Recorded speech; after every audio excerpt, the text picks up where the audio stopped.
Voilà, bonsoir à tous et à toutes, que le Seigneur nous bénisse ce soir à l'écoute de sa sainte parole. Comme l'a dit notre frère Pascal tout à l'heure, on m'a demandé de vous parler sur le sang de Jésus. Parler du sang de Jésus, c'est parler de la croix. Et par conséquent, ici, nous replacer au cœur même de l'Évangile. Mais nous replacer aussi au cœur d'un drame. Le drame qui est celui de chaque être humain, croyant ou incroyant. Le drame du mal, de la souffrance, de la mort et de tout ce qui en découle. Nous lirons, si vous le voulez, pour introduire cette méditation, deux textes. Le premier dans l'épître de Paul aux Colossiens, tout d'abord au chapitre 1er et au verset 15. Colossiens, chapitre 1er, verset 15. Il est question de Jésus, dont Paul nous dit ceci. Il est l'image du Dieu invisible, le premier-né de toute la création. Car en lui, toute chose a été créée dans les cieux, sur la terre, ce qui est visible, ce qui est invisible, trône, souveraineté, principauté, pouvoir, tout a été créé par lui et pour lui. Il est avant toute chose, et tout subsiste en lui. Il est la tête du corps de l'Église, il est le commencement, le premier-né d'entre les morts, afin d'être en tout le premier, car il a plu à Dieu de faire habiter en lui toute plénitude et de tout réconcilier avec lui-même, aussi bien ce qui est sur la terre que ce qui est dans les cieux, en faisant la paix par lui, par le sang de la croix. Et toujours dans l'épître aux Colossiens, chapitre 2, verset 15, il est encore question de l'œuvre de Jésus à la croix. Il a dépouillé les principautés, les pouvoirs, il les a publiquement livrés en spectacle en triomphant d'eux par la croix. Et un deuxième texte, dans l'Évangile selon Matthieu, au chapitre 6 et au verset 13, ou plus exactement la fin du verset 13, où le Seigneur nous enseigne à prier ceci. Notre Père qui es aux cieux, ne nous laisse pas entrer en tentation, mais délivre-nous du mal, ou bien du malin. Les deux traductions sont possibles. Délivre-nous du mal. Le mal, disons-nous, réalité avec laquelle chaque être humain est confronté. Et ce problème du mal, l'existence du mal, est aussi une question dans le cœur de chaque être humain. C'est une des raisons, en tout cas un des points forts de l'athéisme moderne. Si Dieu est Dieu, pourquoi permet-il le mal? Puisque tout vient de lui, c'est donc qu'il a permis le mal. Comment un Dieu juste, comment un Dieu bon, comment un Dieu d'amour peut-il permettre le mal? Et quand nous aurons établi ce premier point, nous nous posons une deuxième question, celle qui est précisément sous-jacente à ce texte du Notre Père que nous avons lu tout à l'heure. Comment être délivré du mal? Alors, nous avons vu tout à l'heure que cette expression « délivre-nous du mal » peut aussi se traduire par « délivre-nous du malin » ou encore du mauvais, du méchant, de celui qui conçoit, qui exécute le mal parce que, et c'est aussi ce qui est sous-jacent dans notre texte, parce qu'il est le tentateur. Et voilà ici la première réponse à cette question. Pourquoi le mal?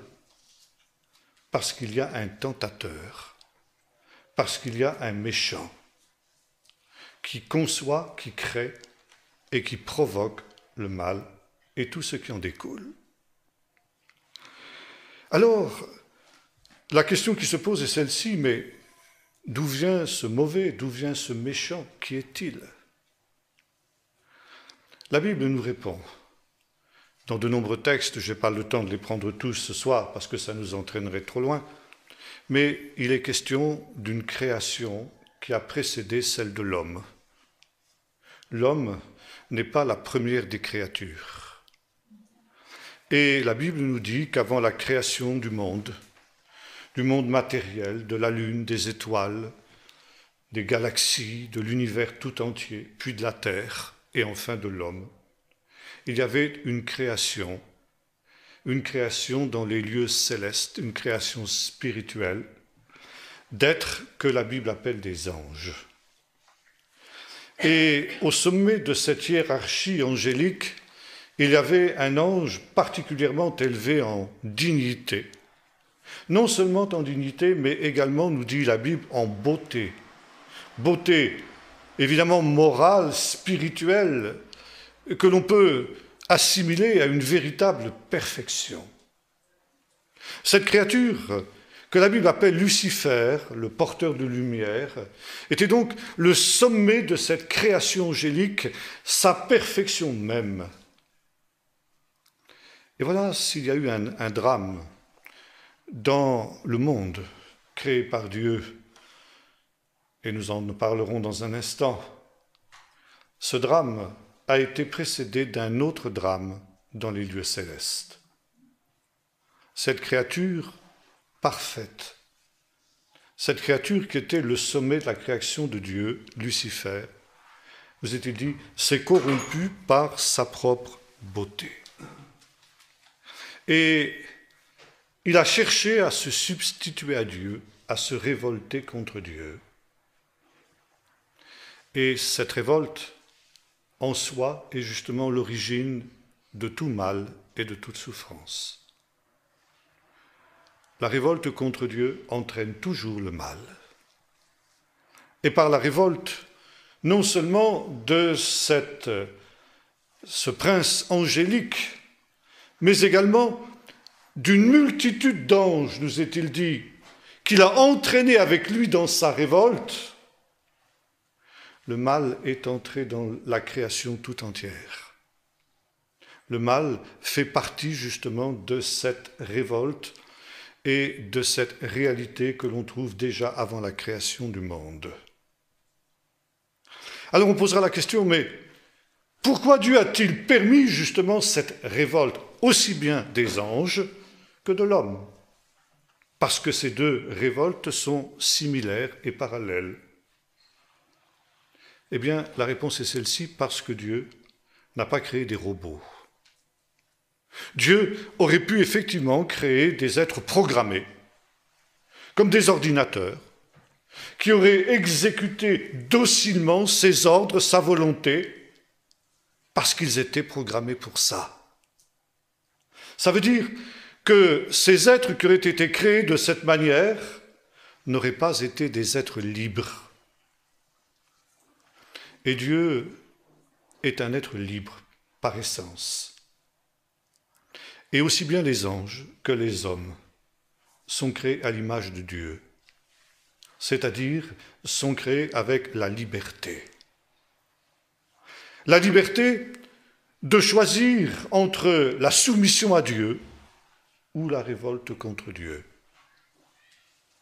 Cette révolte, elle dépend uniquement du libre choix de chaque être qui a été créé par Dieu, aussi bien ange que être humain. Et cette révolte, eh bien, elle a des conséquences, évidemment, selon le choix que l'on fait. Et voilà, nous lisons ici le récit de la Genèse. Nous y reviendrons tout à l'heure. Où il nous est dit que lorsque Dieu crée le monde, ce monde, comme le monde angélique, est parfait. 6 fois, dans le récit de la création, il nous est dit que ce que Dieu avait créé était bon. Et la 7e fois, il nous est même dit « c'était très bon ». Par conséquent, nous avons ici un monde harmonieux, un monde parfait qui est sorti des mains du Créateur.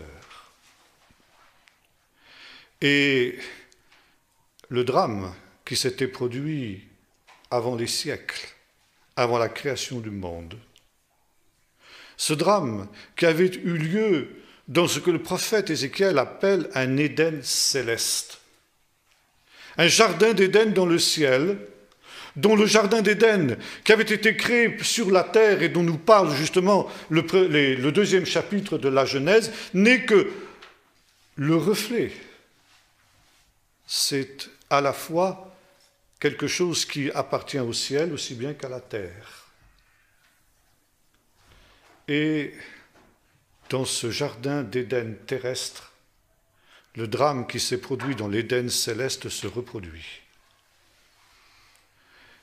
Et l'homme, autre créature que Dieu a créée après la chute des anges, pour justement, en quelque sorte, redémarrer à zéro,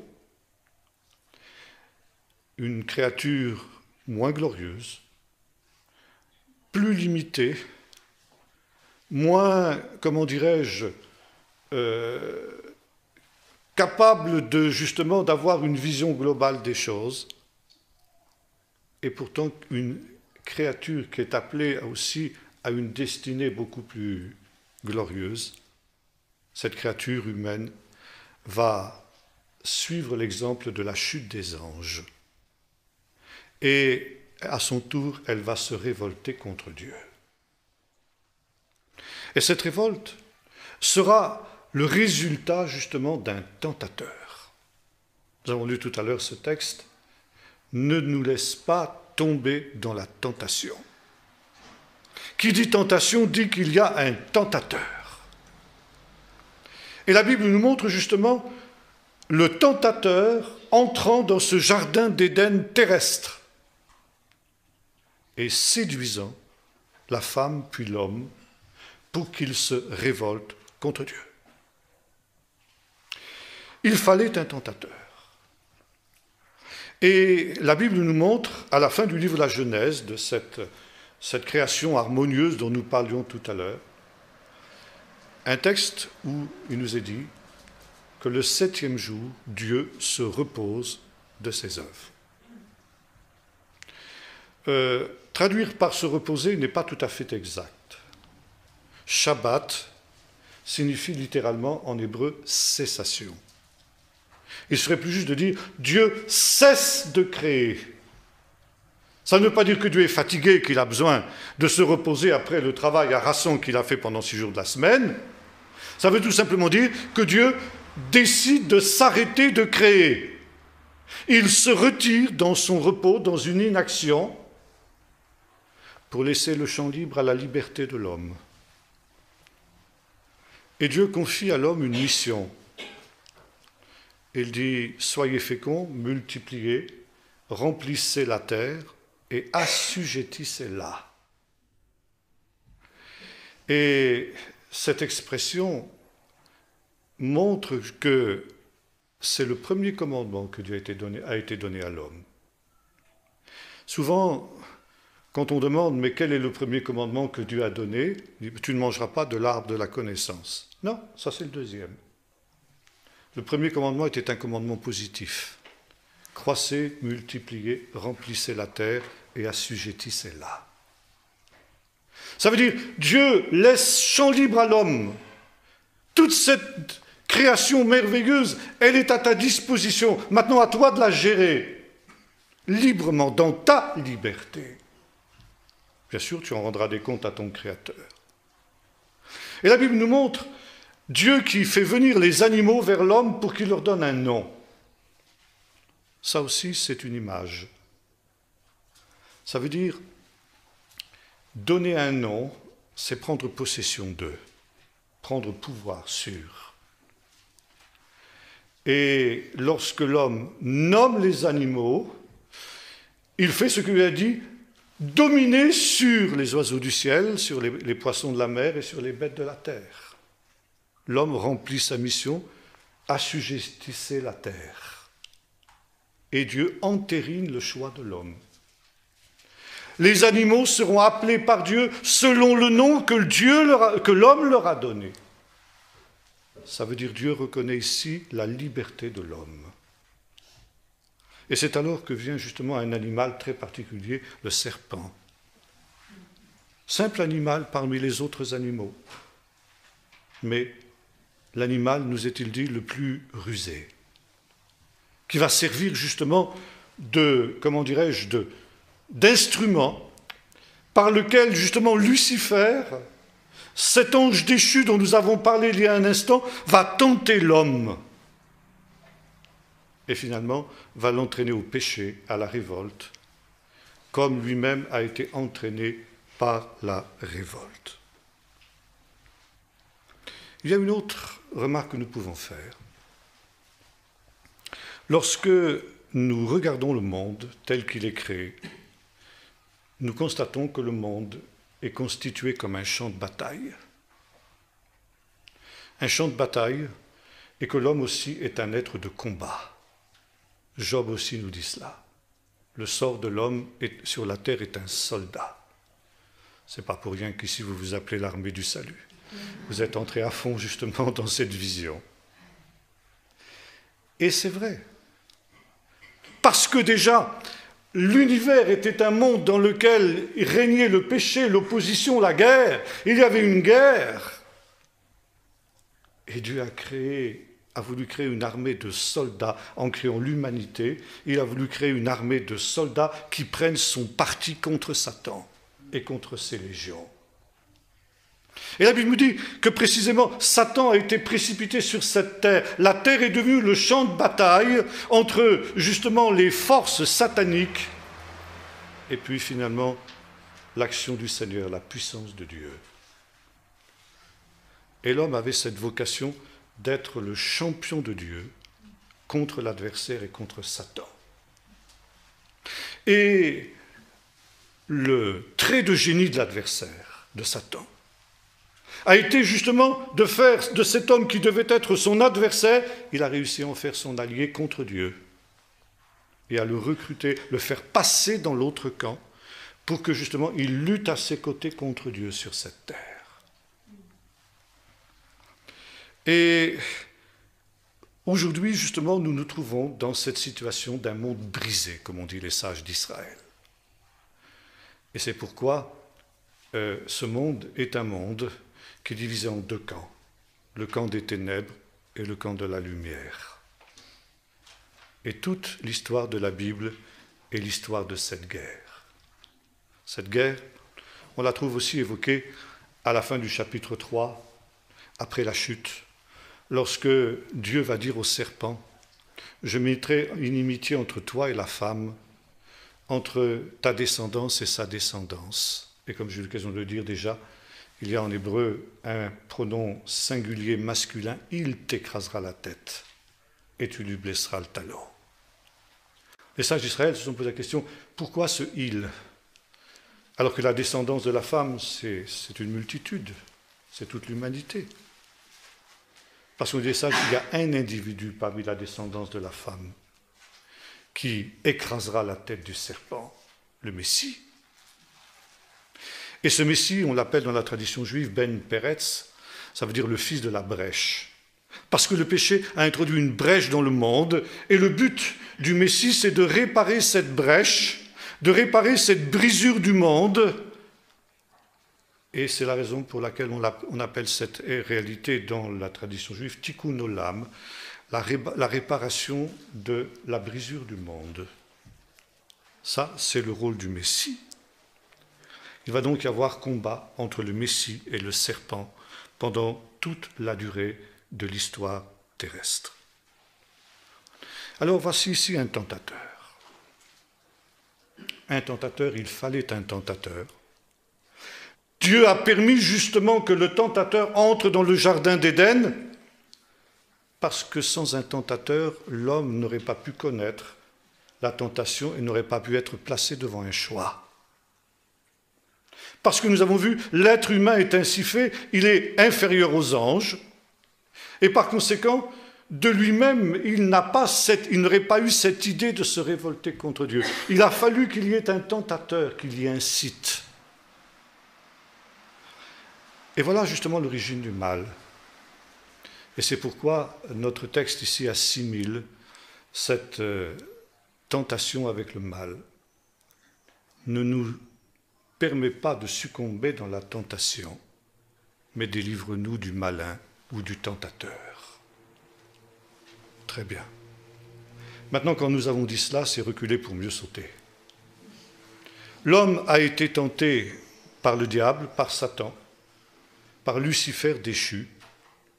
Mais il y a une autre question qui se pose. Qui a tenté Satan? Alors là, justement, nous ouvrons une porte dangereuse, et pourtant essentielle. Et alors, il nous faut justement nous parler un peu de la psychologie des anges. Les anges, qui sont-ils? Ce sont des êtres, et nous voyons ça par exemple dans les premiers chapitres du livre du prophète Ézéchiel, où le prophète voit certaines catégories d'anges, parce qu'il y a plusieurs catégories d'anges. Il y a d'abord ce qu'il appelle les chérubins. Ésaïe, dans le chapitre 6, nous parle d'une autre catégorie d'anges qu'on appelle les séraphins. Et puis, il y a une autre catégorie d'anges aussi dont nous parle le prophète Ézéchiel, toujours dans cette description du char de l'Éternel, les Ophnaïm. Ça veut dire, en hébreu, littéralement, les roues. Les roues. Les roues du char. Ophnaïm. Et que ce soit les séraphins, les chérubins ou les Ophnaïm, ils sont remplis d'yeux en dehors et au-dedans. Ah, ça c'est très intéressant cette expression. Remplis d'yeux. Ils ont des yeux partout, en dehors et au-dedans. C'est une manière imagée de nous dire ils ont une vision globale des choses. Ils ont une connaissance infiniment supérieure à celle des êtres humains que nous sommes. Ils connaissent les secrets, les mystères qui nous dépassent, nous les êtres humains, qui nous échappent. Et non seulement ils ont cette connaissance, mais ils ont un privilège que nous avons perdu depuis le Jardin d'Éden, ils voient Dieu. Ils contemplent les merveilles de Dieu, ils contemplent la splendeur de Dieu, et nuit et jour ils louent Dieu pour ses perfections qu'ils voient. Un jour, nous aussi, nous verrons les perfections de Dieu, si nous sommes fidèles. Et nous aussi, nous nous assimilerons à ce culte des anges. Mais pour l'heure, ces perfections-là échappent à notre connaissance. Et quand nous disons les anges ont cette connaissance globale des choses, ils connaissent aussi les idées. Ils voient les perfections de Dieu. Ils louent Dieu pour sa justice, pour sa bonté, pour sa sainteté. Mais s'ils savent beaucoup mieux que nous ce qu'est la justice, la vérité, la sainteté, ils savent aussi ce qu'est le contraire de ces choses. Dire Dieu est juste, c'est dire Dieu n'est pas injuste. Dire Dieu est saint, ça veut dire Dieu n'est pas profane. Dire Dieu est vrai, c'est dire Dieu n'est pas menteur. Et depuis toute l'éternité, les anges qui voient les perfections de Dieu savent ce que pourrait être le contraire, savent ce que pourrait être l'injustice, savent ce que pourrait être le mensonge. Réalité qu'ils n'ont jamais connue, qu'ils n'ont jamais expérimentée avant la chute de Satan, parce que ça n'existait pas dans l'univers. Bien sûr, Dieu sait ce qu'est l'injustice, il sait ce qu'est le mal, il sait ce qu'est la souffrance. Mais c'est un domaine dans lequel il s'est toujours interdit librement d'entrer. C'est un domaine qu'il s'est refusé à lui-même, justement parce qu'il est saint. Maintenant, ces êtres célestes, et notamment Lucifer, a été créé aussi à cette image de Dieu. Il partageait avec Dieu cette perfection, cette sainteté, cette vérité.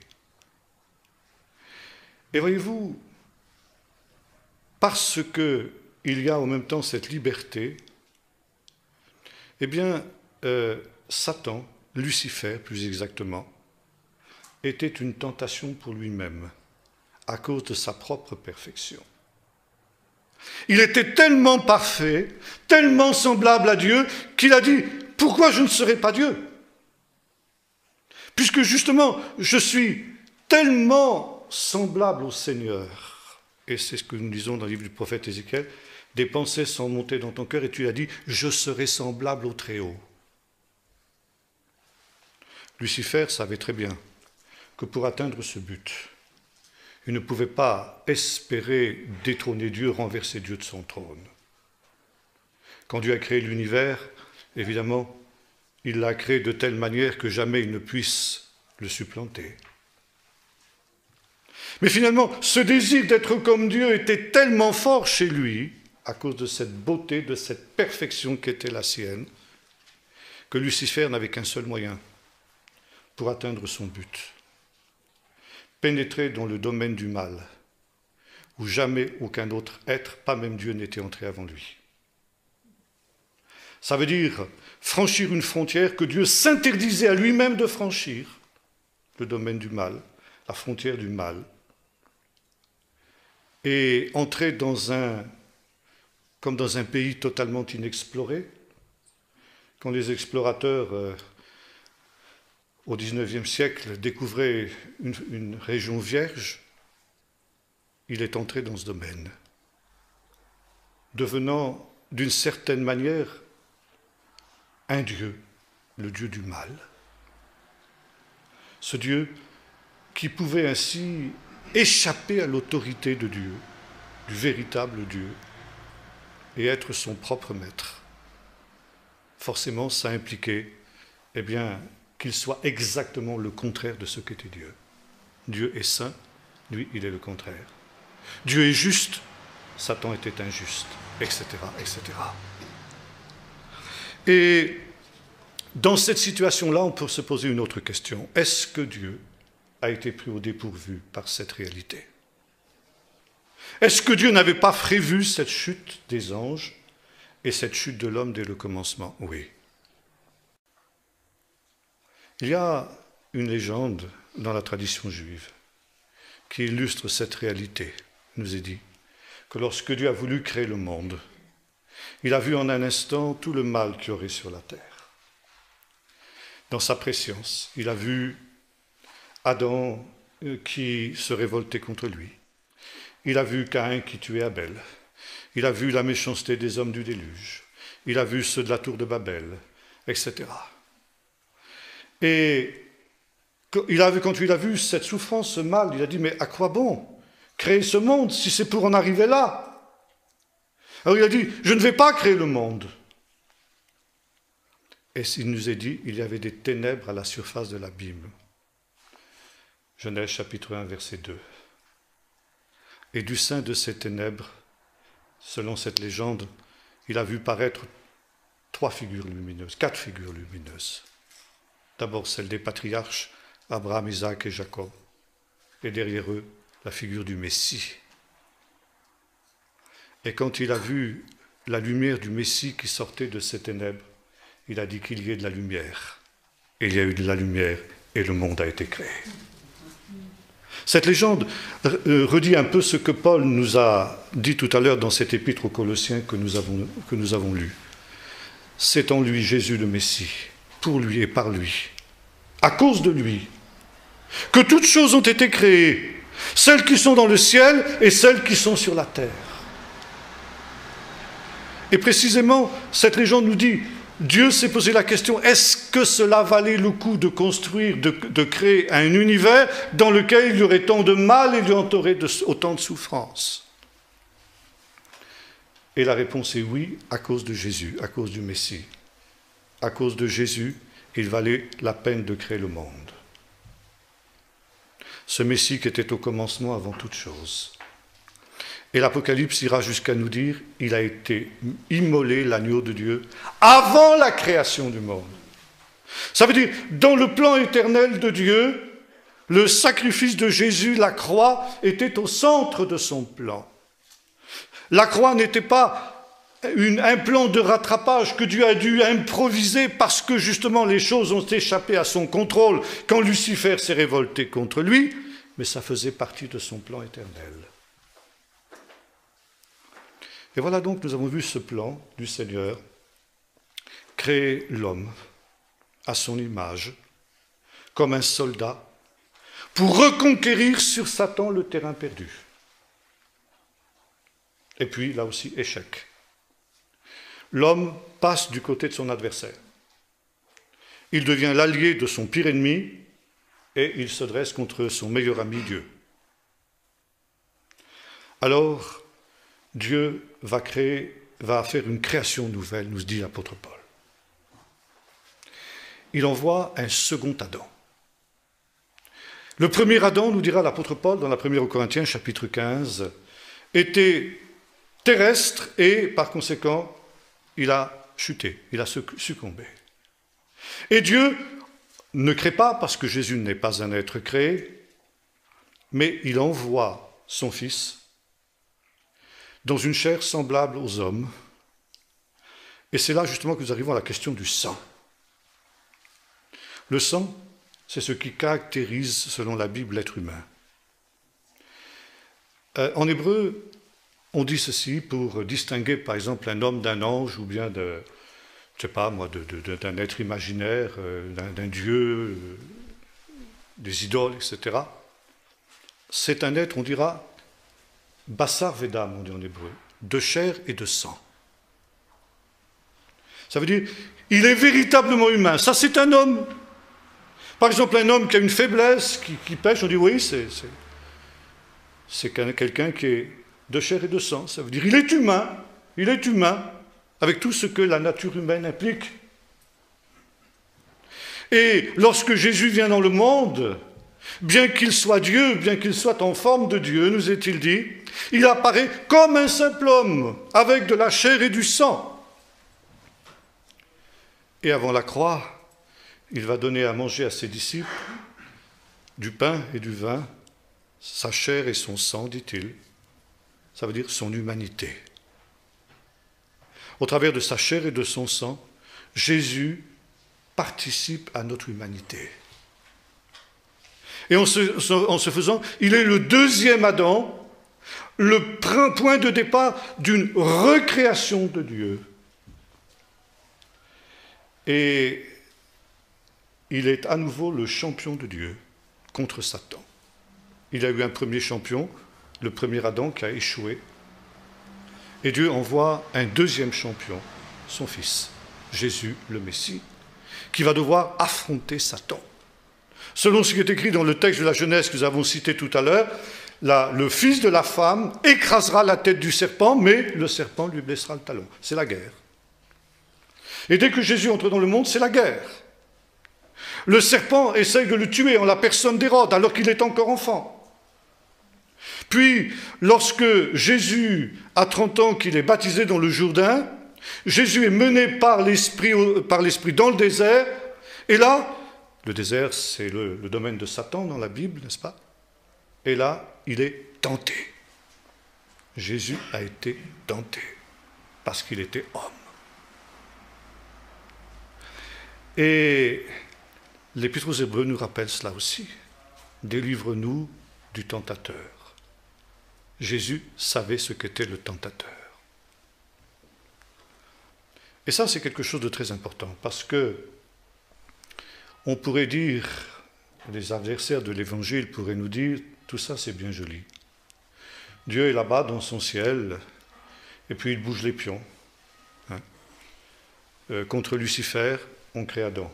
Ça ne marche pas avec Adam, on envoie un autre Adam. Et bon, seulement pendant tout ce temps-là, il y a des gens qui souffrent. Il y a des enfants qui souffrent innocemment. Il y a tout un cortège de souffrances, de larmes, de guerres, d'abominations dans ce monde. Et toi, Seigneur, tu es dans ton ciel de gloire, au milieu de tes anges, et ça ne te touche pas, ça. Tu bouges les pions comme ça, et puis tu ne sais pas ce que c'est que la souffrance, tu ne sais pas ce que c'est que de bagarrer comme nous les hommes nous le faisons. Tu ne sais pas ce que c'est que d'être en proie avec le tentateur. Et c'est pourquoi justement le deuxième Adam ne devait pas seulement être un homme de chair et de sang, mais il devait être le Fils de Dieu lui-même. il devait être de nature divine. Et la Bible nous enseigne que Jésus est à la fois vrai Dieu et vrai homme. Il est pleinement Dieu. Quand il est sur la terre, il est pleinement Dieu. Et l'apôtre nous dira ceci, Dieu était en Christ, réconciliant le monde avec lui-même. Et nous pouvons dire qu'en Jésus, Dieu a connu la tentation à laquelle vous et moi nous sommes confrontés. En Jésus, Dieu a connu la souffrance à laquelle vous et moi nous sommes confrontés. Jésus a eu faim, Jésus a eu soif.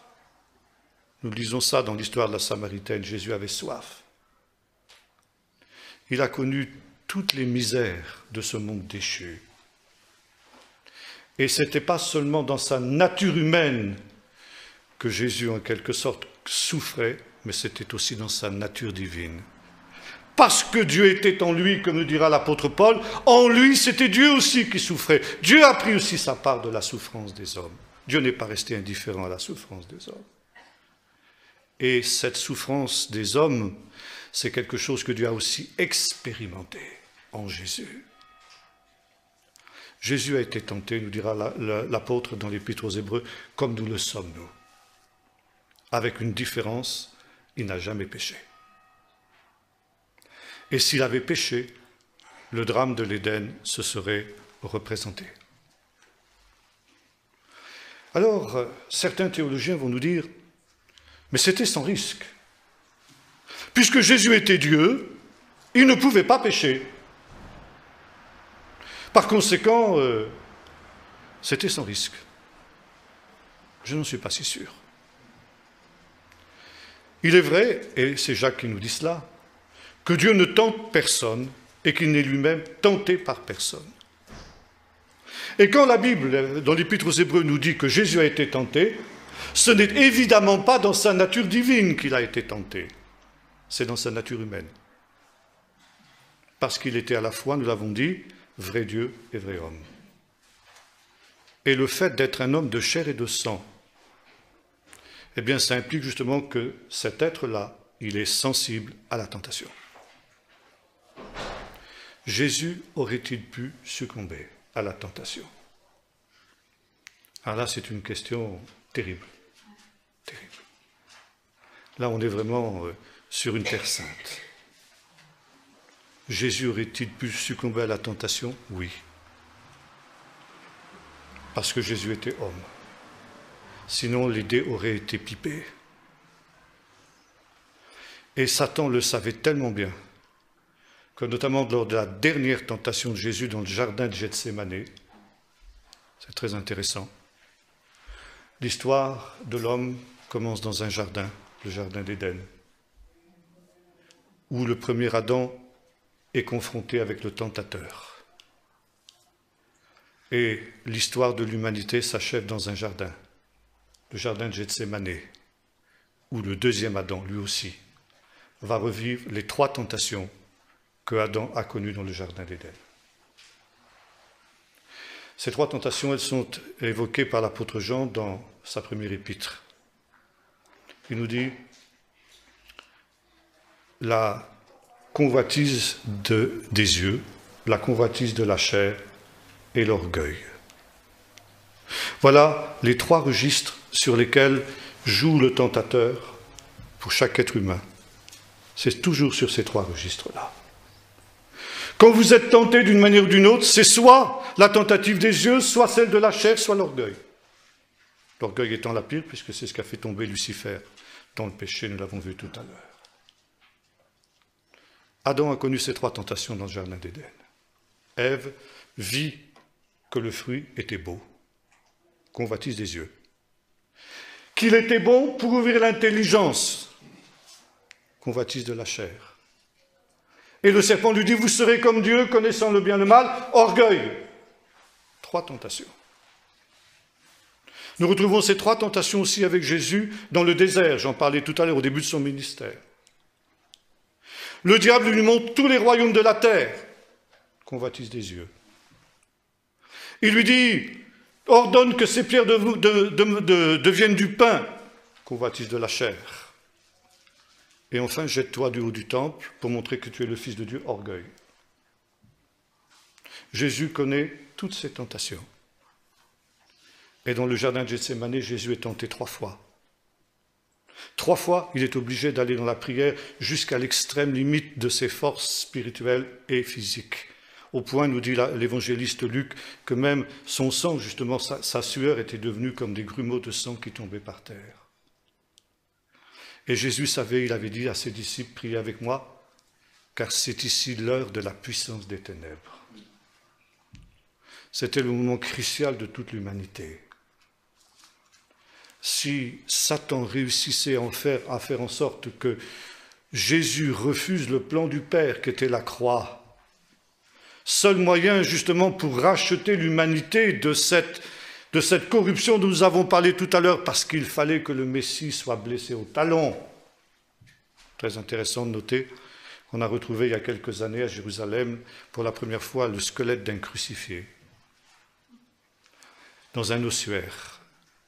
Et on a remarqué que le clou qui transperçait les pieds n'était pas comme c'est représenté dans notre imagerie occidentale, les tableaux des peintres, etc. Ça veut dire les 2 pieds qui sont croisés et puis le clou qui est au milieu, c'était les talons qui étaient transpercés par un clou d'une dizaine de centimètres, 10-12 centimètres. Si bien que la position du crucifié sur la croix était celle-ci. Et tu lui blesseras le talon. Ça aussi, ça s'est accompli à la lettre. Il fallait une victime expiatoire pure et innocente pour que la puissance du mal puisse être brisée.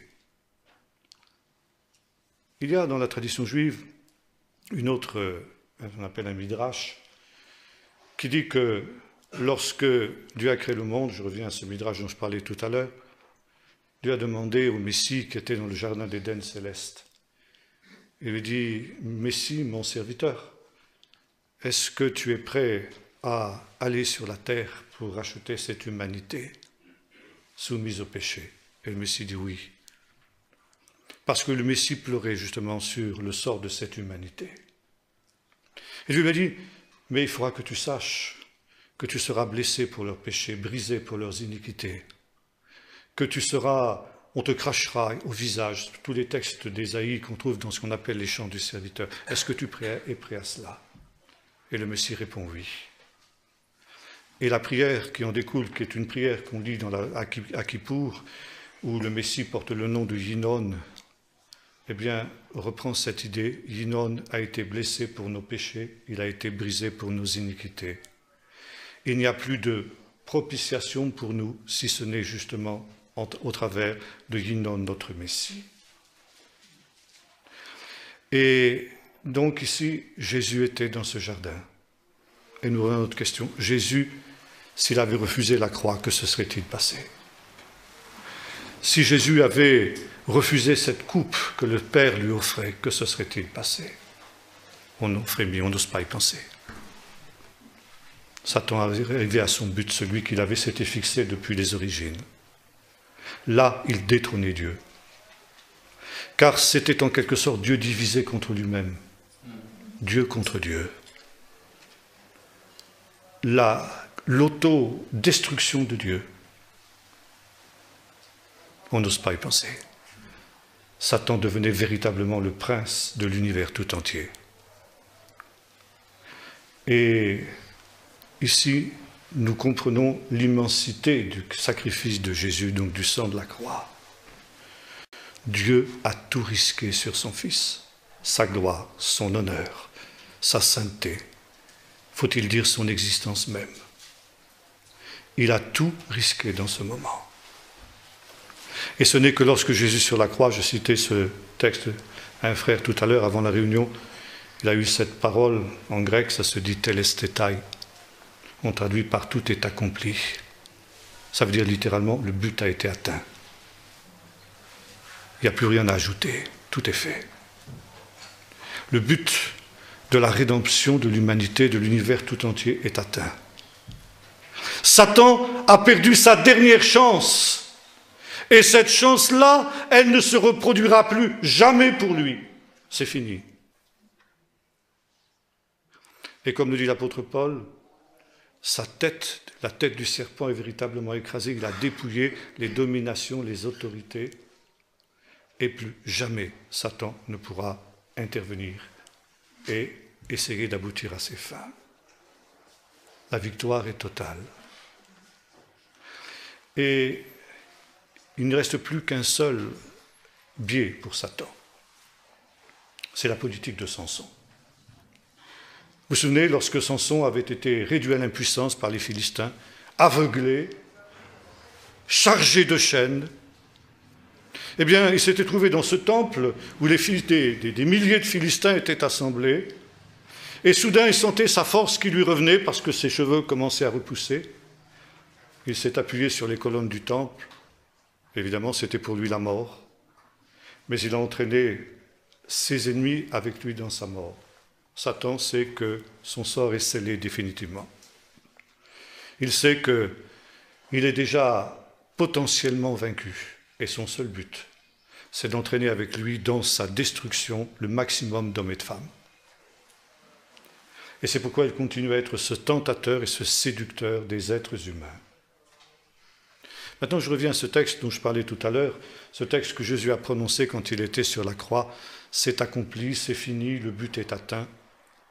C'est la traduction du psaume 22, du dernier verset du psaume 22, psaume que Jésus a cité quand il était sur la croix et qui disait ceci: « Mon Dieu, pourquoi m'as-tu abandonné ?» Et Jésus cite ce verset, c'est l'accomplissement de la prophétie de l'Éden, tu lui blesseras le talon. Jésus a effectivement connu aussi la mort, comme chaque autre humain aussi la connaît, mais il l'a connue non pas pour son péché, puisqu'il était sans péché, mais à cause du péché justement des êtres humains que nous sommes. Et il a juste avant de rendre l'esprit, de mourir, c'est très intéressant, il mourut, nous disent les textes. Et ça, c'est un écho aussi du chapitre 5 du livre de la Genèse. Toute la succession de ces généalogies descendant d'Adam. Un tel vécut tant d'années, puis il engendra un fils qui s'est nommé un tel. Après, il a vécu tant d'années, puis il mourut. Ça revient comme un lugubre refrain. Jésus, le second Adam, le Fils de Dieu, est mort lui aussi. La mort, c'est le salaire du péché. Jésus était-il pécheur? Non. Et c'est tout le centre du message biblique, Jésus est mort pour les pécheurs. Il est mort, il a subi le châtiment que subissaient les pécheurs. Non seulement la mort physique, mais aussi la mort éternelle, la séparation d'avec Dieu. Cette séparation qu'il a éprouvée en disant justement « Pourquoi m'as-tu abandonné ?» Et il y avait des ténèbres, nous est-il dit, sur toute la terre. Et le voile s'est déchiré, le voile du temple s'est déchiré. Il nous est dit, Dieu était en Christ, réconciliant le monde avec lui-même. Et on comprend mal, nous qui sommes des Occidentaux, le sens de cette déchirure du voile. À l'époque de Jésus, dans la société juive, quand un homme apprenait qu'il avait été frappé par un deuil, et notamment par le deuil d'un fils, il déchirait ses vêtements. Eh bien, le Père Céleste, devant justement le drame de son fils, a déchiré ses vêtements. Le voile a été déchiré.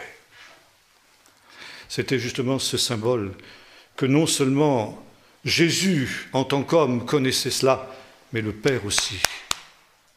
Ils étaient ensemble dans cette rédemption de l'humanité. Par le sang de Jésus, ça veut dire par l'offrande de sa vie d'homme, d'homme innocent, de second Adam. Et Jésus, juste avant de mourir, a dit cette parole, c'est fini, telestétai. Et c'est la fin du psaume 22. Alors, nous dit le texte, on annoncera cette justice de Dieu au peuple qui naîtra, car il a fait, car il a accompli, qui a ça se dit en hébreu. Et cette parole de Jésus est justement la traduction grecque de cette expression hébraïque, qui a ça, car il a accompli, il a fait. Et qu'est-ce que justement est la conséquence de cet acte de la croix? la création d'un peuple nouveau. De cette humanité nouvelle. Et Paul nous dira ça aussi dans l'épître aux Colossiens, il est le prototokos, le prototype, le premier-né d'une humanité nouvelle. D'une humanité qui maintenant justement passe du royaume de Satan à la lumière, qui repasse la frontière en sens inverse. Le premier Adam a entraîné l'humanité tout entière dans une révolte contre Dieu. Ça veut dire à passer de la lumière aux ténèbres.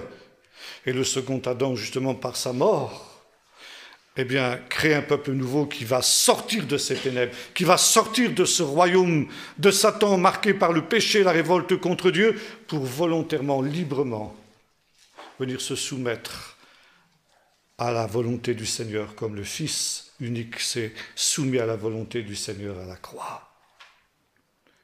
Et c'est en cela que Jésus nous dit aussi que pour quelqu'un qui veut le suivre, il faut prendre sa croix. Prendre sa croix, ça veut dire justement entrer aussi dans ce choix d'une obéissance à Dieu. Et par conséquent se repentir et croire que Jésus est véritablement mort pour nos péchés. Que Jésus est ce sacrifice, cette victime expiatoire qui nous lave de tout péché. Et que ainsi, eh bien, nous pouvons entrer dans la vocation qui était celle d'Adam au commencement. Reprendre le parti de Dieu contre Satan. Nous entrons dans un autre camp, le camp de la lumière contre le camp des ténèbres. Et pendant tout ce que va être désormais le temps de notre pèlerinage terrestre, depuis le moment où nous naissons de nouveau, jusqu'à la fin, eh bien nous allons être des soldats du Seigneur. Je sais bien qu'aujourd'hui on n'est plus tellement pour cette imagerie militaire. Surtout en Suisse où on est neutre, n'est-ce pas? Mais vous avez une armée quand même. Mais le sort de l'homme est d'être un soldat. Et nous avons maintenant à combattre, comme Paul le dira, le bon combat. Alors vous allez dire, mais pourquoi combattre puisque tout est accompli? Pourquoi combattre puisque déjà le Seigneur a tout fait? Combattre, justement, je l'ai dit il y a un instant, parce que Satan, qui a encore une certaine marge de manœuvre, si j'ose dire, cherche à entraîner le plus possible d'hommes dans sa chute avec lui. Et précisément, le rôle de cette armée du salut, c'est le cas de le dire, n'est-ce pas? Parce que c'est exactement cela que le Seigneur constitue, c'est d'arracher ces âmes des ténèbres pour les faire passer dans le royaume de la lumière. C'est en cela que nous avons à être des soldats dans l'armée du Seigneur. Et voyez-vous, nous avons là donc ici une vocation extraordinaire et merveilleuse à remplir. Et je voudrais m'arrêter sur un dernier point avant de conclure. Il y a quelques années, de nombreuses années maintenant, je me trouvais en Grèce et des frères orthodoxes m'ont interpellé en ces termes en disant « Vous les latins », je ne veux pas trop ça.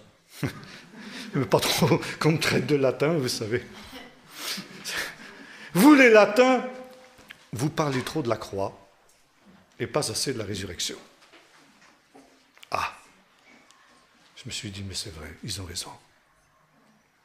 Il a dit, il ne faut jamais parler de la croix sans parler de la résurrection. Car sans la résurrection, la croix de Jésus n'est qu'un lamentable échec. Et en réfléchissant, je dis, mais c'est vrai, ils ont raison. Peu de temps après, je lisais une autobiographie du grand évangéliste Billy Graham, qui racontait comment, comme il s'était trouvé en Russie du temps du communisme, il avait prêché là-bas, les autorités soviétiques, bien qu'elles soient anti-religieuses, c'était une personnalité, il lui avait donné la liberté de prêcher l'évangile, il avait donc prêché, et à la fin, vous savez, Billy Graham était un homme très humble. Et après chaque campagne d'évangélisation, il demandait à ceux qui l'avaient organisé comment son message avait passé, s'il était adapté au public, au pays dans lequel il se trouvait. Et les frères russes qui l'avaient invité, il lui a dit « C'était très bien, mais on a quand même une remarque à vous faire. Vous parlez trop de la croix et pas assez de la résurrection. » Et Billy Graham a dit « J'ai réfléchi là-dessus, je dis mais ils ont raison. » Et j'ai changé ma méthode. Maintenant, chaque fois que je parle de la croix, je parle aussi de la résurrection. Elle dit, tiens, c'est formidable. C'est exactement ce que ces frères grecs m'ont dit. Et voyez-vous, c'est aussi là-dessus que je voudrais terminer. Non seulement la résurrection et, comme on le dit souvent, la victoire de Jésus sur la mort, c'est ça aussi, c'est vrai. Mais avant d'être ça, c'est une autre chose. C'est le fait que Dieu accepte le sacrifice de Jésus. Le sens de la résurrection, il est là. Dieu a accepté le sacrifice. Il y a dans l'Ancienne Alliance un rite que le peuple d'Israël devait accomplir chaque année. C'était pour la fête de Kippour. Ce jour-là, le seul jour de l'année, le grand prêtre entrait dans le lieu très saint, au-delà de ce voile dont nous avons parlé tout à l'heure, avec le sang d'un bouc qu'il répandait sur le couvercle de l'arche, qui était l'endroit où résidait la sainte présence de Dieu, et il implorait le pardon des péchés du peuple. Et le sang de ce bouc expiatoire recouvrait entièrement le couvercle de l'arche, qu'on appelle en hébreu kaporet, et on faisait la kapara, c'est-à-dire l'expiation, ça veut dire, on recouvrait, kapara, ça veut dire le fait de recouvrir, d'où le mot de Kippour, le jour où l'on recouvre. Le couvercle de l'arche était recouvert par le sang. Et ce sacrifice du bouc expiatoire était une prière à Dieu. Pardonne les péchés du peuple.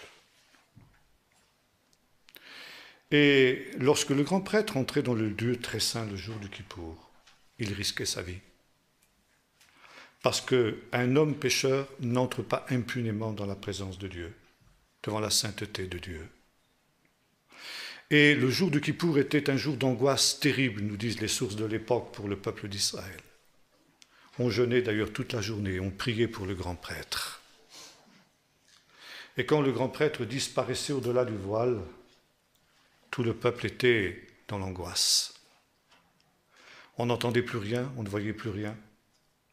Le grand prêtre était en train de faire l'expiation. Et on comptait les minutes. Est-ce que le grand prêtre va ressortir ou est-ce qu'il va être terrassé, tombé mort dans le lieu très saint? Les sources de l'époque nous disent qu'on lui attachait même une corde autour de la taille pour pouvoir le tirer son cadavre si jamais il ne pouvait pas ressortir, parce que personne n'aurait eu la possibilité d'aller rechercher son cadavre dans le lieu très saint. Et lorsque le voile était écarté et que le grand prêtre ressortait, c'était un cri de joie. Et le grand prêtre levait les mains et il disait « Shalom Aleichem, la paix soit avec vous. Vous êtes réconciliés avec Dieu. Dieu a accepté le sacrifice, la preuve c'est que je suis vivant. Et par conséquent, maintenant vous êtes en paix avec Dieu. La guerre est finie, cette guerre dont nous avons parlé. » Et lorsque Jésus apparaît ressuscité à ses disciples le soir de Pâques, dans la chambre haute, qu'est-ce qu'il dit? Shalom Aleichem, la paix soit avec vous. Le matin, il est apparu à Marie-Madeleine. Et Marie-Madeleine voulait le saisir et Jésus a dit non, laisse-moi, il faut que je monte vers mon Père. Aussi longtemps que je ne suis pas monté vers mon Père, ne me touche pas. Et le soir, Jésus est au milieu de ses disciples. Il dit, maintenant touchez-moi, mettez vos mains dans mes plaies pour voir que je suis bien un être de chair et de sang. Je ne suis pas un fantôme, je suis un être de chair et de sang. Et comme il doute, il demande à manger, non pas parce qu'il a besoin de manger, mais pour prouver qu'il peut manger, qu'il est bien un être de chair et de sang. Il est ressuscité dans son corps de chair et de sang. Ça veut dire que Dieu a accepté le sacrifice. De la même, qu'est-ce qu'il est allé faire, Jésus, dans le lieu très saint, pendant cette journée de Pâques, où dès le matin il est remonté vers le Père et le soir il était de retour. L'Épître aux Hébreux nous le dit. Il est entré dans le lieu saint du temple céleste. Et il a fait l'expiation non pas avec le sang des boucs et des taureaux, mais avec son propre sang. Et le fait que Jésus soit ressorti vivant du tombeau, comme le grand prêtre ressortait vivant du lieu très saint le jour du Kippour, est la preuve, comme c'était la preuve pour les Juifs de l'époque, que le sacrifice a été accepté. Paul dira, maintenant nous sommes réconciliés avec Dieu. et nous avons la paix avec Dieu par Jésus-Christ, notre Seigneur. Et ce sera mon dernier mot. Et je conclurai de la manière suivante. Êtes-vous réconciliés avec Dieu? Est-ce que vous avez été au bénéfice du sacrifice de Jésus, de sa mort et de sa résurrection? Est-ce que vous vous êtes placé sous cette aspersion, sous cette capara, sous cette expiation qui est faite par le sang de l'agneau, immolé depuis la fondation du monde? Dieu était en Christ, réconciliant le monde avec lui-même. Et Paul disait, nous vous supplions au nom de Christ, soyez réconciliés avec Dieu. Et c'est aussi mon dernier mot pour vous. Soyez ce soir, sans attendre, réconciliés avec Dieu. Ça ne veut pas dire que tout va aller tout seul. Vous allez entrer dans cette armée du Seigneur pour combattre jusqu'à la victoire finale, jusqu'à ce que Satan soit définitivement réduit à l'impuissance et que Dieu soit tout en tous. Prions maintenant. Seigneur notre Dieu, nous te rendons grâce pour ton plan merveilleux. Ce plan qui est en même temps quelque chose, il est vrai, de tragique. Mais Seigneur, tu as permis ce drame du mal de telle sorte, Seigneur, que dans l'éternité, tous, aussi bien les anges que les hommes, pourront se rendre compte que le mal n'est pas une idée, ce n'est pas une abstraction, mais une terrible réalité, dont tous pourront voir les conséquences, jusque dans l'éternité. Et nous te rendons grâce, Seigneur, parce qu'alors, à cause de cette tragique histoire, plus jamais personne, ni un ange, ni un homme, n'aura jamais envie de recommencer. Seigneur, merci parce que, au travers de ce drame, tu prépares des choses glorieuses, des choses qui n'ont rien à voir avec les légères afflictions du temps présent. Alors donne-nous, Seigneur, d'être réconciliés avec toi, d'entrer dans cette alliance conclue au travers de ton sang, de telle sorte, Seigneur, que nous aussi, nous puissions avoir part à l'héritage des saints dans la lumière, au nom de Jésus. Amen.